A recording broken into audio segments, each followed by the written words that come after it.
Hello everybody and welcome to my Afterthoughts video regarding the classic zombie-like movie 28 Days Later. Wow. As you guys probably know, Jessica and I are not the biggest fan of zombie, monster, horror movies, but we're open-minded and it was recommended, so we gave it a shot, and to our surprise, we actually liked the movie. And we had a pretty good time experiencing the journey of that film. So thanks for the recommendation. Now, the story was pretty simple. Some animal activists tried to rescue some monkeys from a laboratory, and those monkeys were infected by a virus called Rage.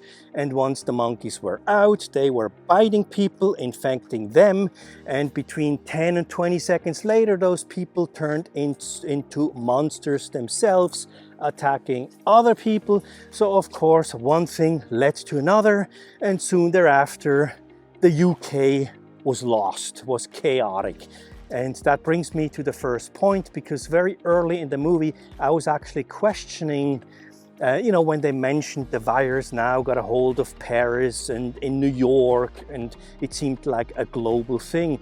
And I was wondering, now if somebody gets bitten and like 10 or 20 seconds later, they turn into a monster, how come it can spread from one continent to another one? I mean, did somebody fly from London to New York being infected? So that doesn't really make sense, So I read in an article that the filmmakers actually first intended to have this virus go global, but then they had second thoughts, so they introduced in the movie the theory that maybe only the UK was infected and the rest of the world was okay. And I think later on with the sequel or whatever, it was confirmed that that was the right theory, that it was only the UK being infected. So that's good. That made a lot more sense.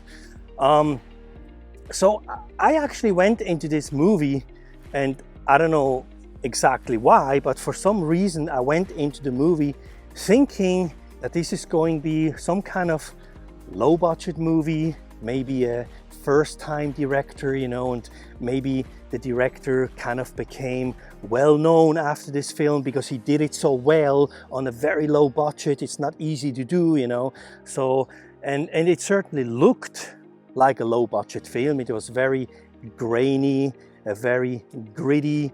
They often didn't have a lot of coverage of a scene, And by coverage, I mean, they didn't cover the scene from many different angles and not a lot of close-ups and stuff, because that's usually a sign of a low-budget film, because every time you have a new angle of a scene, that's a new camera setup, that's new lighting, that's playing the scene another 3, 4, 5 times and then change the camera again for the close-ups. That costs a lot of money, a lot of time, and therefore I thought, well, this has all the signs of a low-budget film, And of course, the grittiness and the graininess of the footage, I later read that was done intentional.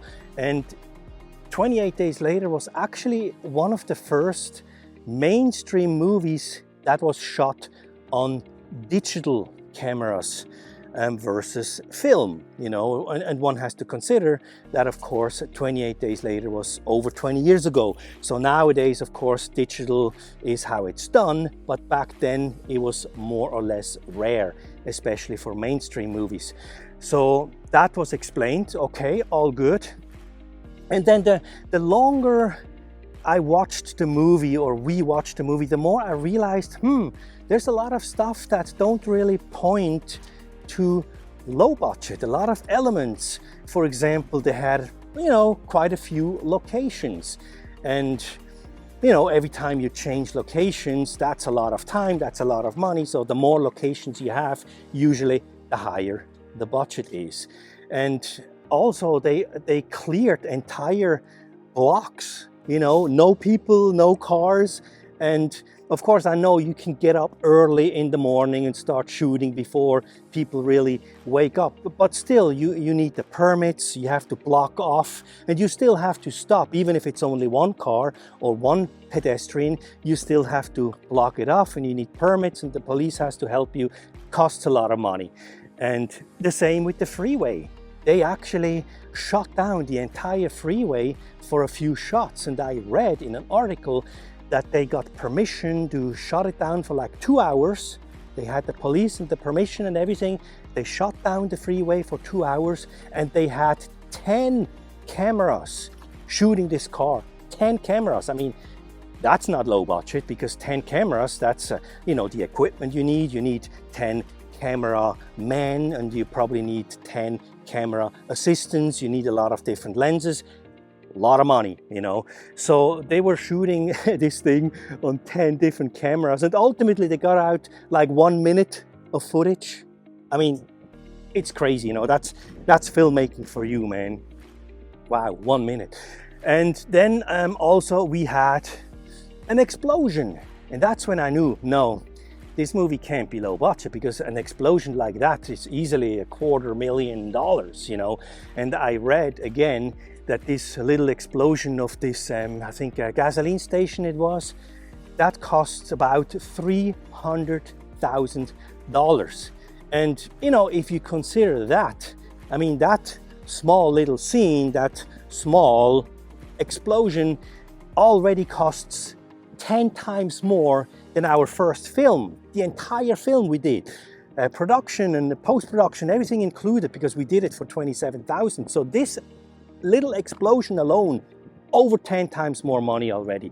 So that's when I knew, no, we're not talking about a low-budget film. And then, of course, you have to consider all the other special effects and all the makeups, the makeup for the zombies, and, you know, all that stuff costs money.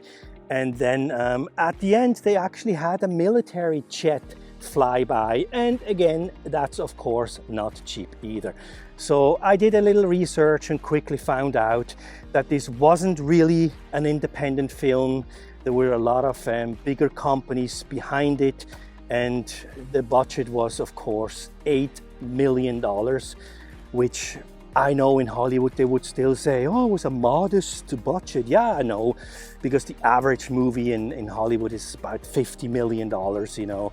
But $8 million, we don't consider this, you know, low budget, because I consider low budget zero money all the way up to maybe, I don't know, maybe $250,000, still very low budget. And I think in the Screen Actors Guild, in the contracts, they consider ultra low budget movies below $300,000. So 8 million is a very good budget, you know. And it wasn't the director's first movie, Danny Boyle's 5th movie. Okay, so I learned all that, and that was very interesting. All came kind of as a surprise to me. Was there anything I didn't like about the movie? As mentioned in previous videos, I don't try to focus too much on the imperfections, because you can always find something. For example, I was wondering, what the heck was Jim doing naked in the hospital room? I mean, have you ever seen a patient being in a coma, being completely naked on a bed in the middle of the room? I mean, that was a little weird, you know, a little strange. And then later there was a scene where Selena asked the soldiers to be polite and leave the room so they can change before they get raped. And that didn't seem very believable either, that they would actually leave the room. And then there were a few scenes where I was kind of a little bit confused who was shooting whom and who was fighting whom. And of course this could be corrected by having a little bit more coverage, one more angle, one more close-up on the person, and then those scenes would be very clear. But you know, at the second viewing, when I did editing, it was clear. But you know, if you watch the movie the first time, it would be great if there would be never anything confusing. So so that was that. And then during editing, I saw some mistakes. You know, there was one camera guy totally in the frame on the floor, you know, so that was funny to discover. And I saw some cars on the freeway that not supposed to be there, you know, so little things like that. Movies are usually not perfect, and that's okay, and I'm very forgiving when it comes to that, because I know how difficult it is to shoot the movie, you know, so that's all good. Now, outstanding scenes. Let's see, scenes that stood out to me.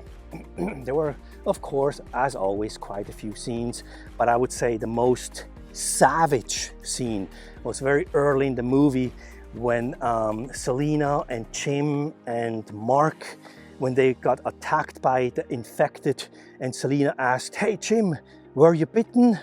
And then she turned to Mark, "Were you bitten?" And Mark clearly got bitten, and he tried to explain, but Selena didn't wait a second and just attacked him with the machete and just hacked him to death. I mean, savagely, and cut off the arm and in his head, and just like hacked him to death, man. That was, whew, that was quite a savage moment, and that told you a lot about the character of Selena, you know. Wow. And then the most heartbreaking scene, I would say, was when Hannah's father, Frank, I think was his name, you know, he got a drop of blood into his eye and then got infected, and the last words he said, "Hannah, you know I love you and stay away from me," and then it just got out of hand. It was really heartbreaking to see, you know, and his daughter had to watch all that stuff. And then of course ultimately he got shot by the soldiers, and the girl had to watch all this, how her father got killed, and ooh, that was brutal. That was very, very heartbreaking to see that. And then the most barbaric scenes, or the most barbaric scene, was all the way at the end, when Jim was fighting one of the last standing soldiers, and he just freaking snapped, man. I mean, the rage got a hold of him. He banged the head against the wall and threw him on the ground, and then gouged out his eyes with his thumbs, like both thumbs into his eyes. Oh my gosh, I could not believe it. That was barbaric, brutal, you know, his face covered in blood. And then of course, in the same scene, Selena was watching that, and she didn't really know anymore, is Jim infected as well? Because he certainly acted like one that was infected, his rageful, brutal demeanor, you know. And then of course the scene kind of ended when Selena was ready to attack him with the machete, but then stopped right there and realized, she looked into his eyes and realized, oh no, he's not infected. And then there was this bloody kiss, and therefore that love story was kind of concluded too.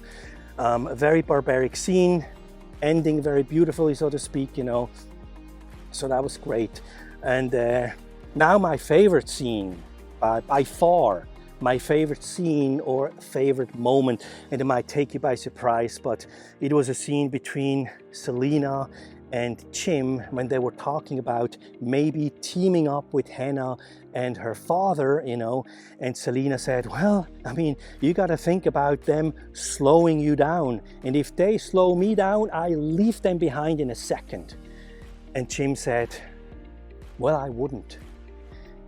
And then Selena responded saying that, well, you get yourself killed. And that's where my favorite moment starts, because then she looks at him, you know, without saying a word, just looking at him, and Jim looks back right at her, into her eyes, without saying anything. It was quite a long look.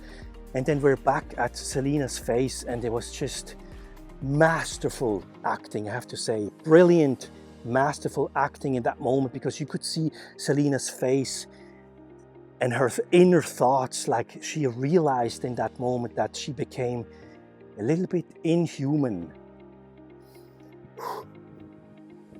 Makes me emotional right now just thinking about it. She realized in that moment that she became a little bit inhuman, and you could see how much it bothered her having that thought and having that realization that she got so uncomfortable that she quickly had to stand up and say, I'm going to sleep, you know.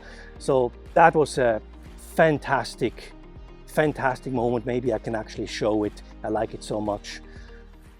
Right, because if they slowed you down... I'd leave them behind. In a heartbeat? Yeah. I wouldn't. Then you're gonna wind up getting yourself killed.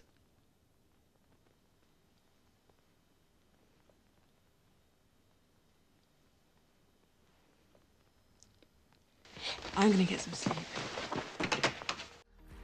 So that was amazing, and I think we're at the high note right now, so maybe I should wrap up this video. You know, it was a great experience.